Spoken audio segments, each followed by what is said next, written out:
Hello students, कैसे हो आप सभी। आई होप आप लोग अच्छे होंगे। तो आज का सेशन शुरू करते हैं। आज का हमारा टॉपिक है यूनिट 3 कोऑर्डिनेशन। ये एएनएम सेकेंड ईयर का पार्ट है। उसमें यूनिट 3 में हेल्थ सेंटर मैनेजमेंट का पार्ट है। तो आज का सेशन हम लोग शुरू करते हैं और आप लोग भी आराम से अब कॉपी पेन लेकर बैठ जाइए और जितना मैं बताऊं उतना आपको नोट करना है। ओके गाइस, ओके, फिर हम लोग शुरू करते हैं। तो सबसे पहले बात आती है कि इंटरसेक्टोरियल कोऑर्डिनेशन होता क्या है।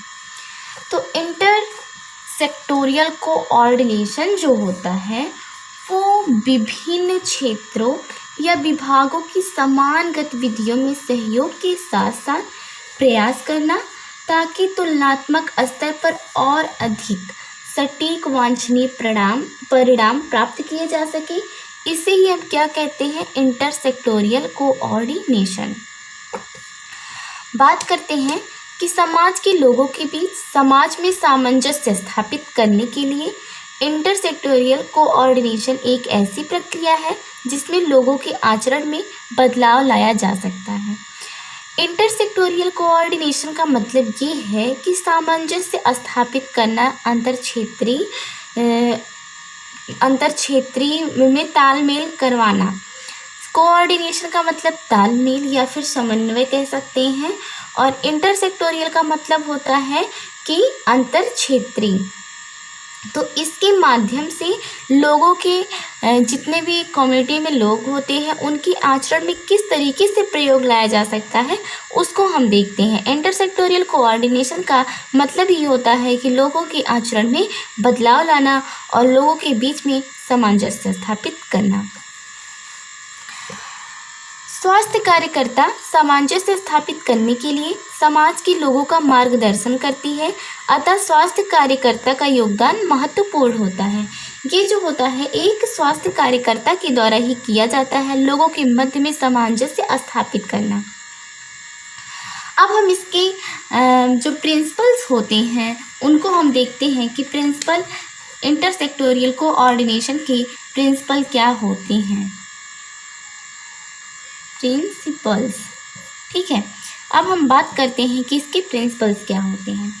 न्याय संगत जैसे कि इक्वालिटी, इसका तात्पर्य यह है कि देश के प्रत्येक नागरिक को कम से कम व्यय में सटीक, पूर्ण और सुलभ स्वास्थ्य सेवाएं प्राप्त करने का अधिकार है। इसका प्रिंसिपल ये है। विकास स्वास्थ्य उन्नति का आधार है। Development is the base of health promotion. स्वास्थ्य उन्नति के लिए इसे विकास से जोड़ना आवश्यक है, क्योंकि विकास के प्रमुख घटक उत्पादन एवं वितरण, उत्पादन में बढ़ोतरी एवं उपभोक्ताओं तथा उनका समानता से वितरण होना चाहिए, जो समन्वय को, जो कोऑर्डिनेशन को सरल कर देते हैं। आर्थिक क्षमता में वृद्धि जैसे कि इंक्रीजमेंट इन इकोनॉमिक कैपेसिटी, तो इसका मतलब ये है कि स्वास्थ्य सेवाओं के वितरण में अधिक क्षमता का विशेष स्थान है। समन्वय में इन्हें वृद्धि होती है, जैसे कि कोऑर्डिनेशन से इसकी वृद्धि होती है। अब जैसे कि इसकी प्रक्रियाएं क्या होती हैं, क्या प्रक्रिया इसकी क्या है। तो विभिन्न क्षेत्रों के मध्य विश्वास उत्पन्न अगर आप करेंगे तभी ये संभव हो सकेगा। एक स्वास्थ्य कार्यकर्ता जब लोगों के मध्य विश्वास उत्पन्न करेगी। क्षेत्रों के मध्य अधिकार को स्पष्ट विभाजन कर देना, प्रत्येक क्षेत्र की सफलता सुनिश्चित करना, अंतर क्षेत्रीय जैसे इंटरसेक्टोरियल कोऑर्डिनेशन की चुनौतियों का सामना करना, ये होता है इसके अंतर्गत। और इसके अंतर्गत क्या क्या सेवाएं दी जाती हैं, जैसे भूमि, श्रम, तकनीक आदि को विकसित करना, विभिन्न क्षेत्रों हेतु आवश्यक चल पूंजी व्यवस्था करना, रोजगार के अवसर प्रदान करना, सहकारी व्यवस्थाओं को बढ़ावा देना। इसके अंतर्गत ये चीज़ें आती हैं।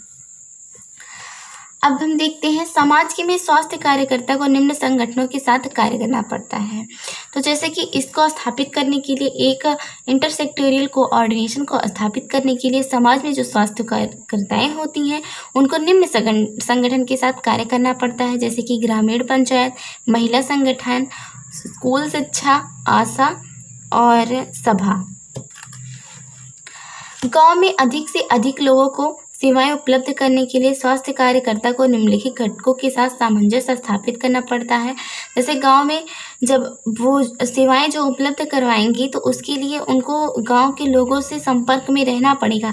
इसीलिए वो तब जाकर वो गांव में कोई सेवा उपलब्ध करवा पाएंगी। इसलिए वो निम्न लोगों के साथ कार्य करती हैं, जैसे कि उनको कोऑर्डिनेशन लोगों के साथ सामंजस्य बैठाना पड़ता है, जैसे कि पंचायत के साथ, एनजीओ के साथ, जो धार्मिक प्रतिनिधि होते हैं एक गांव में उनके साथ, स्वयं सहायक समूह के साथ, ऑर्गेनाइजेशन के साथ और शल्य चिकित्सा के साथ, शल्य शिक्षक के साथ उनको ये कोऑर्डिनेशन करना पड़ता है। अब बात आती है कोऑर्डिनेशन विथ स्कूल टीचर, आशा, आंगनबाड़ी और पंचायत। तो हम अब बात करते हैं कि कोऑर्डिनेशन आखिर होता क्या है। अब तक तो हमने देखा कि इंटरसेक्टोरियल कोऑर्डिनेशन क्या होता है। अब हम बात करते हैं कि ये चीज़ जो है कोऑर्डिनेशन क्या होता है। तो कोऑर्डिनेशन का मतलब होता है संयुक्त उद्देश्यों की पूर्ति के लिए स्वास्थ्य विभाग तथा अन्य विभाग के भिन्न भिन्न पदों पर काम करने वाले कर्मचारी और अधिकारी के साथ मिलकर मानव स्वास्थ्य को संयुक्त दायित्व मानते हुए कार्यों को संपन्न करना ही तालमेल कहलाता है। मतलब इसका कहने का मतलब ये है कि स्वास्थ्य विभाग में जितने भी लोग हैं उनके साथ भिन्न भिन्न पदों पर काम करने वाले कर्मचारी और अधिकारी के साथ तालमेल मिलाकर ही अपना दायित्व मानते हुए कार्यों को पूरा करना, संपन्न करना ही क्या कहलाता है, कोऑर्डिनेशन कहलाता है। अब इसमें जैसे कि स्कूल टीचर, आशा, आंगनबाड़ी, पंचायत, ये सब